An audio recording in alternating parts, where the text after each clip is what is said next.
The first thing I saw was the light. It was blinking faintly under the dirt. At first, I thought it was just a piece of glass reflecting sunlight, but when I pushed away the leaves with my shoe, I saw the edge of a smartphone buried halfway in the soil. The forest trail was quiet, completely empty except for the sound of wind moving through the trees. I crouched down and pulled the phone out. It was still on. The screen was cracked, but the battery showed 9%. There was only one notification. A missed call. From a contact named me. I stared at it for a moment, confused.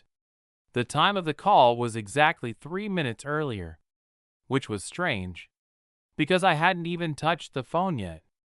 I looked around the forest path instinctively. No one. No voices.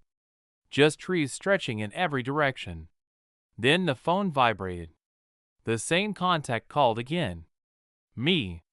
My hands felt suddenly colder as I slowly pressed accept. For 2 seconds there was only static. Then a voice came through. Breathing. Heavy breathing. And then the voice spoke. "Don't move." I froze immediately.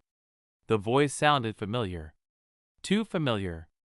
Because it sounded exactly like my own. I swallowed slowly. "What is this?" I asked. The voice answered quickly, almost urgently. "If you move, you're going to see it." My eyes scanned the forest again. "What am I going to see?" For several seconds, the voice didn't respond. Then it said quietly, "The thing that buried the phone." A chill ran down my spine. I stood there holding the device while the wind moved softly through the branches above. "Where are you?" I asked. The breathing on the other side grew heavier. "About 15 minutes ahead of you on the trail." "That's impossible." "I know." My heart was starting to beat faster. "If you're ahead of me, how are you calling me right now?" The voice hesitated. Then it answered in a low voice that sounded almost exhausted. "Because when you find the phone, it will already be too late for me." I turned slowly in a full circle. The forest suddenly felt much quieter than before. "What happened to you?" The voice replied instantly.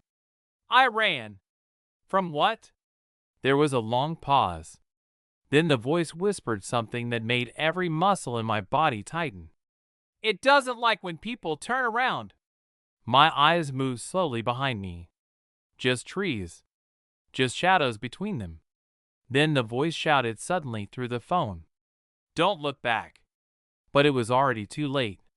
Because somewhere behind me, I heard footsteps in the leaves. The footsteps behind me were slow at first. Dry leaves crunching softly one step at a time. I didn't turn around again. My whole body felt frozen in place while I held the phone against my ear.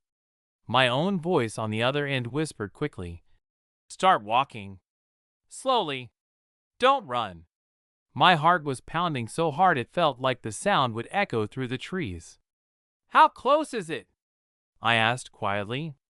There was a pause.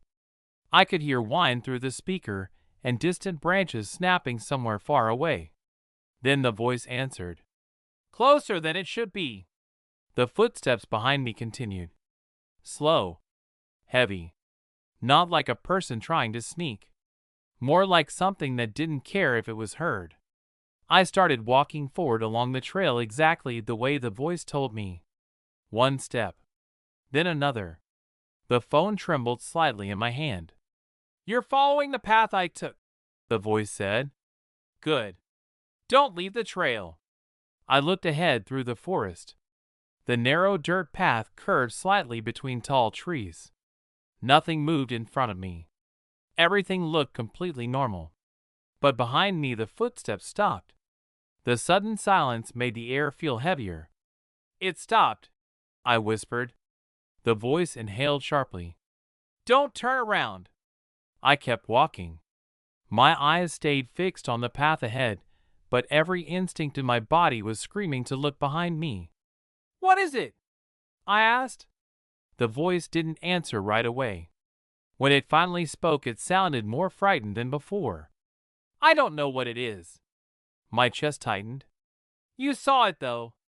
The voice exhaled slowly. Not at first. I stepped over a fallen branch on the trail.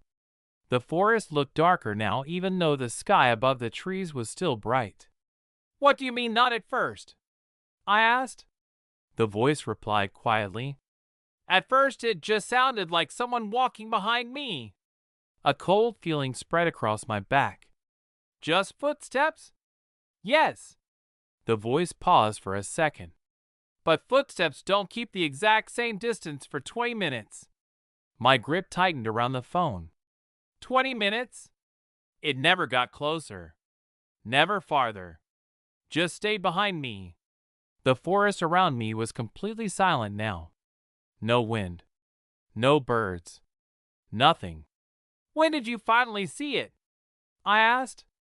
The voice hesitated again. When I made the mistake you just made. My stomach tightened instantly. What mistake? The voice whispered one word. Stopping. My legs started moving faster without me thinking. Keep walking, the voice said urgently. There should be a small clearing ahead. I reached it about 5 minutes after I buried the phone. My mind raced trying to understand what was happening. You buried the phone? Yes. Why? The voice answered quietly. So you would find it. I looked down at the cracked screen glowing in my hand. You knew I would come here? I knew you always walked this trail. The forest path began opening slightly ahead where sunlight pushed through the trees. A small clearing was visible between the trunks. I see the clearing, I said. The voice immediately sounded tense. Good. Don't stop when you reach it. I stepped into the open space between the trees. The ground was covered with pale grass and scattered rocks. Now what? I asked. The voice went quiet. For several seconds, there was only my breathing and the faint hum of the phone speaker. Then my voice on the other end whispered something that made my blood run cold. Because this is where I finally turned around. My feet slowed. What did you see? I asked carefully. The answer came in a shaking whisper. Nothing. My heart skipped. Nothing? That's the problem. The voice lowered even further. It was standing right behind me the entire time. I felt a sudden rush of cold air across the back of my neck. Then the voice on the phone shouted suddenly, Run! But before I could move, the phone screen went black. And behind me, the footsteps started again.